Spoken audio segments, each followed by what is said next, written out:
Assalamu alaikum dear students.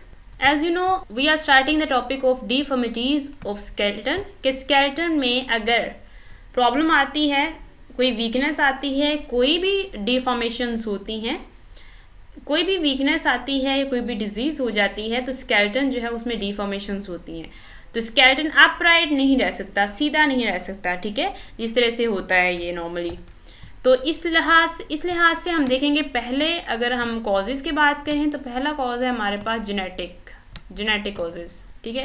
तो genetic causes में हमारे पास जो बात आती है वो ये है कि मोस्टली जेनेटिक कॉजेज़ में क्लेफ्ट पैलेट है नंबर 1. नंबर 2 जो है वो माइक्रोसेफली है. Number 3 arthritis and then is the osteoarthritis.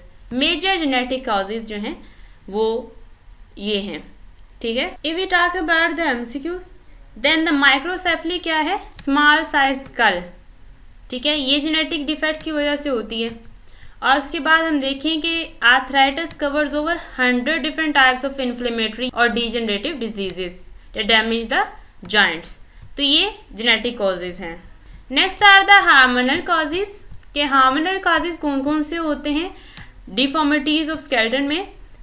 उनमें फर्स्ट वन है osteoporosis. What is osteoporosis? Osteoporosis is a group of diseases in which bone resorption outpaces the bone deposit. In this case, bone mass is reduced and chemical composition of matrix remains normal. Osteoporosis mostly occurs in aged women, which is related to decreased estrogen level. This is one of the cause of osteoporosis, that is decreased estrogen level. ठीक है. इसके अलावा जो causes होते हैं वो उनमें आता है insufficient exercise, diet poor in calcium and protein, smoking, ठीक है.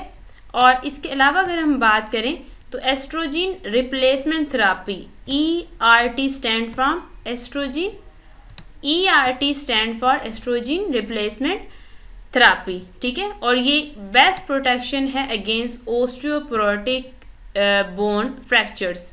हमारे पास थर्ड कॉज है न्यूट्रिशनल कॉजेज. न्यूट्रिशनल कॉजेज में हमारे पास ऑस्टियोमैलेसिया है, ठीक है, सॉफ्ट बोन्स. इनमें बहुत सी डिसऑर्डर्स आती हैं जिनमें बोन जो हैं उनको ठीक से मिनरल्स नहीं मिलते. बोन रिसीव इनएडिकेट मिनरल्स, ठीक है.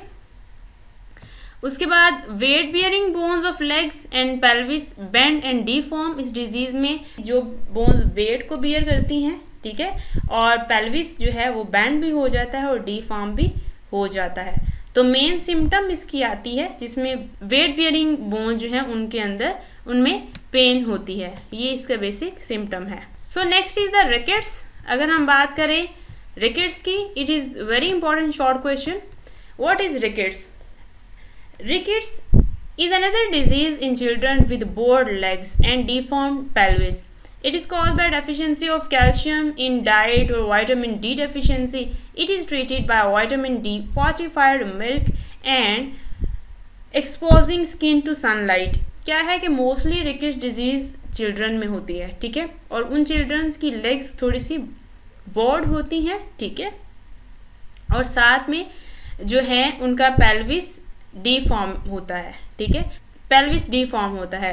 और इसमें क्या है कि ये क्यों होता है कि जिन चिल्ड्रन की डाइट जो है उसमें कैल्शियम कम होता है, विटामिन डी की कमी होती है, तो उनमें ये प्रॉब्लम होता है. और उसके अलावा ये है कि उनको अगर हम ट्रीट करें तो विटामिन डी फोर्टिफाइड मिल्क उनको दिया जाता है और सनलाइट से एक्सपोज किया जाता है, जिसकी वजह से विटामिन डी की डेफिशिएंसी कम होती है और इनके रिकेट्स और इस डिजीज़ को ट्रीट किया जा सकता है.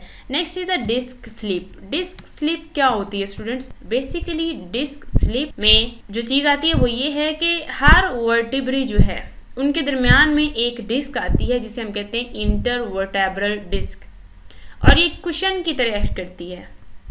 इसके अंदर होता है एक न्यूक्लियस पल्पोसस. इसका काम क्या होता है कि ये डिस्क के दरमियान में इलास्टिसिटी को मेंटेन रखता है. डिस्क के दरमियान में लचक होती है. अगर वो लचक होगी तो डिस्क जो है वो इजीली मूव भी कर पाएगी, ठीक है, और स्केलेटन जो है वो मूवमेंट में हेल्प करेगा वर्टिब्रे की मदद से, ठीक है।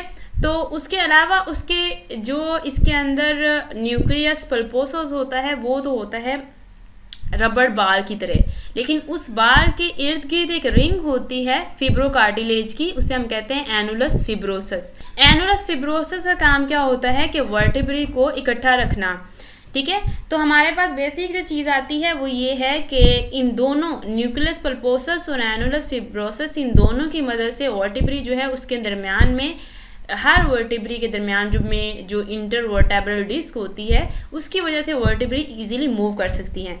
समटाइम क्या होता है, कभी कोई पर्सन गिर जाए या कोई एक्सीडेंट हो जाए, ठीक है, तो क्या होता है कि ये जो डिस्क है वो हर्निएटेड डिस्क हो जाती है या हर्निएशन हो जाती है। इसका मतलब क्या है कि वो हर्निएटेड डिस्क है या वो स्लिप्ड डिस्क है, ठीक है। तो उसमें बेसिकली क्या होता है कि न्यूक्लियस पल्पोसस या एनुलस फाइब्रोसस ये दोनों रप्चर कर जाते हैं, ठीक है, किसी भी फॉल की वजह से, जंपिंग, वॉकिंग या रनिंग के दौरान, ठीक है। तो इसकी वजह से कोई फिजिकल ट्रॉमा हो जाए तो हर्निएशन हो जाती है और इसको हम कहते हैं डिस्क स्लिप, ठीक है। So this was the concept of disc slip. If you are asked about the definition of disc slip, then mostly this is asked in the form of long question, then you have to write the complete topic, and if the definition of disk slip is asked, then it starts from here and it ends over here. So this is the proper definition of disk slip. Next is the spondylosis, which is another skeletal deformity. It is a disease which causes immobility and fusion of vertebral joint. तो इसमें क्या होता है, ऐसी disease है जिसमें vertebral joint जो है वो या तो वो फ्यूज हो जाता है या वो बिल्कुल इमोबाइल हो जाता है, यानी उसमें हरकत नहीं रहती। Next is the sciatica, very important short question, what is sciatica? sciatica क्या होती है कि sciatic nerve में स्टैबिंग पेन फील होती है। स्टैबिंग पेन होती है किलिंग विद नाइफ वाली पेन, ठीक है। और ये हो सकता है किसी इंजरी की वजह से हो, या हो सकता है कोई फॉल की वजह से हो, या हर्निएटेड डिस्क की वजह से, कोई भी इसका जो है रीज़न हो सकता है, या improper administration of an injection into the buttock, या बटक रीजन में इंजेक्शन ठीक से नहीं लगाया गया तो उसकी वजह से भी sciatica हो सकती है। So it is the definition of sciatica. Well friends, next is the arthritis. It is also skeletal deformity. It is an inflammatory or degenerative disease that damages joints. इससे joints को प्रॉब्लम होती है, ठीक है। इससे pain, stiffness, swelling of joint जो है वो स्वेल हो जाता है, पेन या उसमें स्टिफनेस आ जाती है, ठीक है। So it is the definition of arthritis, right.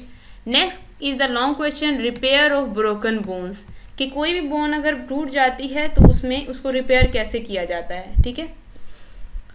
So first of all अगर हम देखें तो दो चीज़ें आती हैं, रिडक्शन, ठीक है। रिडक्शन क्या होती है कि जो ब्रोकन बोन्स हैं उनको रीअलाइन किया जाता है, दोबारा से उनको अपनी जगह पे लाके पोजीशन उनकी ठीक करके उनको जोड़ा जाता है, ठीक है। इसमें दो टाइप्स है रिडक्शन की, एक है ओपन एंड एक है closed. Open and close reduction. What is close reduction? Close reduction में क्या होता है, in close reduction the bone ends are coaxed back to their normal position by physician's hand. इसमें क्या होता है कि फिजिशियन अपने हाथ से जो ब्रोकन एंड्स होते हैं बोन के उनको वापस अपनी पोजीशन पे लाता है और जोड़ देता है, जबकि ओपन रिडक्शन में क्या होता है, सर्जरी की जाती है, ठीक है। तो ये बेसिक डिफरेंस है ओपन एंड क्लोज रिडक्शन में, ठीक है। सर्जरी के थ्रू बोन के एंड्स को पिन्स या वायर्स से वो जोड़ देता है, ठीक है। उसके बाद एमसीक्यू है कि हीलिंग टाइम जो है अगर सर्जरी का केस हो, ओपन रिडक्शन और surgery, then it takes 8 to 12 weeks to heal, ठीक है। उसके बाद अगर हम देखें कि रिपेयर बोन जो है उसमें 4 फेजेस आती हैं। दीज 4 फेजेस में be separately asked as a long question. 4 phases क्या हैं? सबसे पहली फेज है हीमाटोमा फॉर्मेशन, ठीक है। Second, soft callus formation. These are the names of 4 phases which are followed for simple fracture repair process. Soft callus begins to form in 3 to 4 weeks. It is an important MCQ. Next is the bony callus formation, ठीक है। तो बोनी callus formation में हमारे पास जो basically चीज़ आती है उसमें है bone formation begins 3 to 4 weeks after injury and continues until a firm bony union is formed within 2 to 3 months later. It is also an important MCQ. Then the last step is remodeling. ठीक है, remodeling में क्या होता है? After 7 months bony callus is remodeled by removing the excess material on the outside of bone.